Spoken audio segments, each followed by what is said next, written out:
वल्तकुम मिनकुम उम्मतुन यदऊना इलल खैरि व यअमुरूना बिल मअरूफि व यनहौना अनिल मुनकर व उलाइका हुमुल मुफ्लिहून। बिस्मिल्लाहिर्रहमानिर्रहीम। अल्हम्दुलिल्लाहि रब्बिल आलमीन वस्सलातु वस्सलामु अला सय्यिदिल अव्वलीन वल आखिरीन व अला आलिहि व अस्हाबिहि अजमईन व मन तबिअहुम बिइहसानिन इला यौमिद्दीन, अम्मा बाद। फ़अऊज़ु बिल्लाहिश समीइल अलीम मिनश शैतानिर रजीम। बिस्मिल्लाहिर्रहमानिर रहीम। वल्तकुम मिनकुम उम्मह यदऊना इलल खैर व यअमुरूना बिल मअरूफि व यनहौना अनिल मुनकर व उलाइका हुमुल मुफ्लिहून।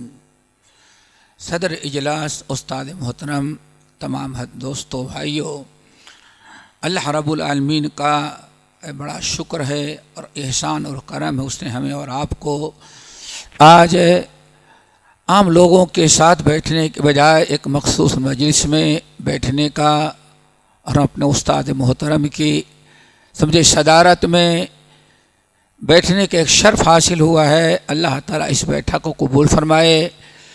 और उस्ताद मोहतरम से बहुत सारी बातें सुन चुके आप, और फिर बाद में ये भी बड़ी खुशी की बात है, हमारे शेख अब्दुल वाहिद कह रहे हैं अभी शेख का एक मरतबा आखिर में कुछ और नसीहती कलाम होगा।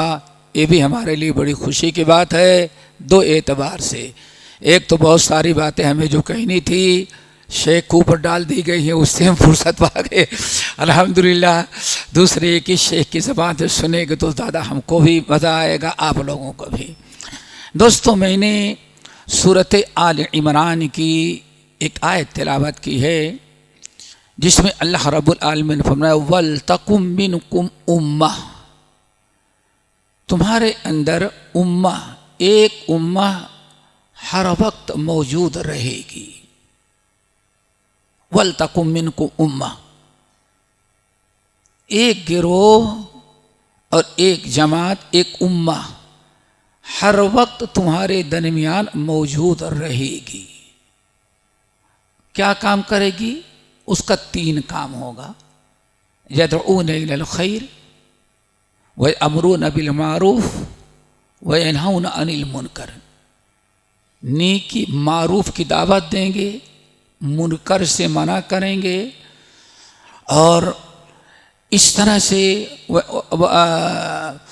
मुनकर की और हमेशा वल्तकुम यदऊना व यनहौना अनिल मुनकर, ये तीन चीज़ें होंगी। खैर की दावत, मुनकर से मना करेंगे, मारूफ की दावत देंगे। अल्लाह ने फरमाया यही कामयाबी है। यहाँ जो लफ्ज़ आया है वल्तकुम मिनकुम उम्मा, हमारे अहले इल्म मुफस्सिरीन कहते हैं ये जुमला ऐसा है जो दवाम, जिसके अंदर दवाम पाया जाए, जिसको आप लोग कंटिन्यू, यानी एक दिन भी खाली नहीं रहेगी ज़मीन। हर वक्त एक जमात दुनिया में हर जगह मौजूद रहेगी जो लोगों को मारूफ खैर की दावत देगी, मारूफ खैर की तरफ बुलाएगी, मारूफ का हुक्म देगी और मुनकर से मना करेगी। और तारीख़ी एतबार से देखा जाए तो कुरान मजीद का मुताला करेंगे तो नूह अलैहिस्सलाम के ज़माने से लेकर के आप देखेंगे ईसा अलैहिस्सलाम के ज़माने तक अल्लाह ने फरमाया हमेशा एक गिरोह ऐसा मौजूद रहा, ये दुनिया कभी इस गिरोह से खाली नहीं होगी। वो भी अल्लाह सूरत आराफ के अंदर भी बयान फरमाया है। तो एक जमात हमेशा रहेगी, लेकिन इस जमात के मुतालिक वल्तकुम मिनकुम उम्मा, उम्मा का मतलब पहले समझें। उम्मा कहते हैं वो गिरोह जो किसी एक फिक्र, एक मिशन पर इकट्ठा हो जाए। उम्मा भीड़ भाड़ को नहीं कहते, उम्मा कहते हैं ऐसा गिरोह जो किसी एक मिशन पर, एक मकसद पर मुत्तफिक हो जाए। जैसे आप हजरात सूरह क़सस का मुताला करेंगे तो मूसा अलैहिस्सलाम जब मिस्र से रात को मदियन की तरफ निकले, आगे चले जा रहे हैं, दुआ भी कर रहे हैं, अल्लाह ताला खैर कर दे, अल्लाह ताला खैर कर दे, और पीछे पलट पलट कर देखते भी थे, खाइफन यतरक्कब, पीछे पलट के देखते थे कहीं फिरौन का कोई आदमी आ तो नहीं रहा है पकड़ने के लिए। पहुंच गए वहां, अल्हम्दुलिल्लाह गए। जब मदियन के करीब पहुंचे तो अल्लाह फरमाते वजद उम्मतम मिनन नास, लोगों में की एक उम्मत मिल गई उनको। क्या थे उम्मत? यानी वो बकरी चराने वालों का गिरोह होता। देखें यहाँ जो बकरियां चराने वाली एक जमात थी उसको भी उम्मत कहा, क्योंकि सबका मकसद एक था। किसी का मकसद बिजनेस, तिजारत, कारोबार, लिखना पढ़ना नहीं था, सबका मकसद था बकरियां चराना। तो अल्लाह ने उनको उम्मत कहा दोस्तों। तो अल्लाह फरमाया वल तकुम बिन उम्मा, तुम्हारे अंदर भी एक उम्मत होनी चाहिए। क्या मतलब? सबकी सोच, सबकी फिक्र, सबका मकसद और सबका काम एक होना चाहिए। वल तकुम मिनकुम उम्मा, हर वक्त एक गिरोह, एक जमात तुम्हारे अंदर होनी चाहिए जिसका मकसद भी एक हो, सोच और फिक्र भी एक हो, और दावत और मिशन भी एक हो।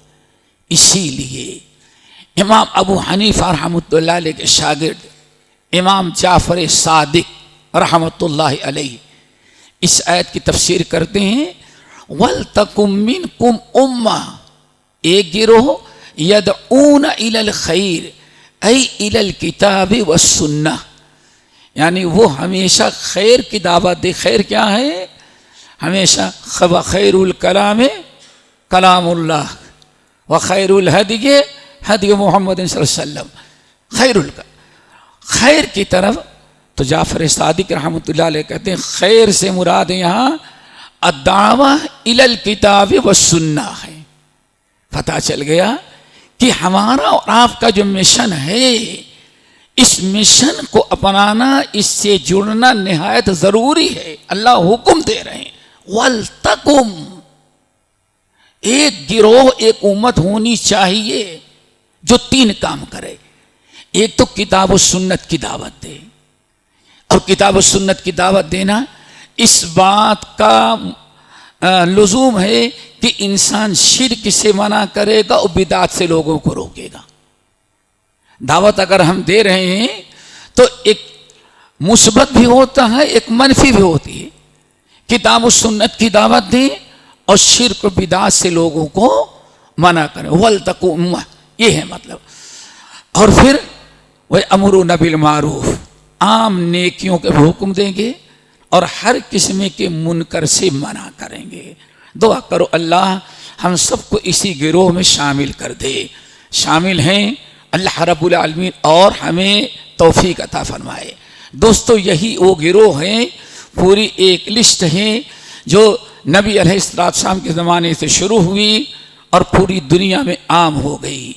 इसीलिए हम आपके ज़्यादा उधर जाना नहीं चाहते। तकरीबन आज मैं सोच रहा था, अभी शेख ने बताया, तो तकरीबन पूरे 200 साल हो गए यहाँ जमात अहले हदीस के कायम हुए। कितनी? पूरे 200 साल।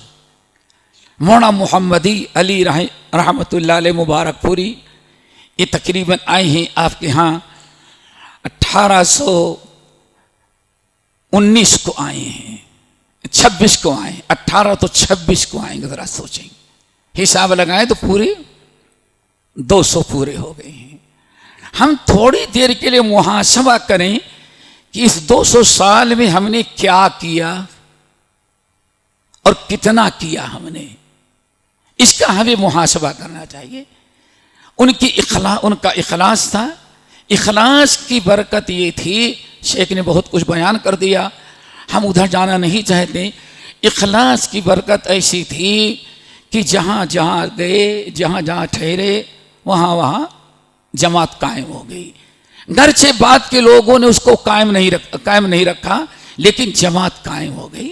फिर उसके बाद दौर आता गया, जब शेखुल कुल मियाँ नज़ीर हुसैन मुहद्दिस देहलवी रहमतुल्लाह अलैह के दौर आया किताब सुन्नत का, अल्हम्दुलिल्लाह।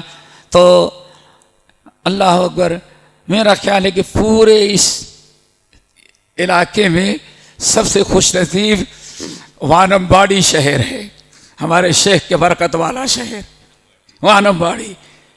सबसे ज़्यादा मियाँ नज़ीर हुसैन मुहद्दिस देहलवी से सबसे ज़्यादा शागिर्द अगर किसी जगह गए थे तो उस शहर के थे, शेख का शहर।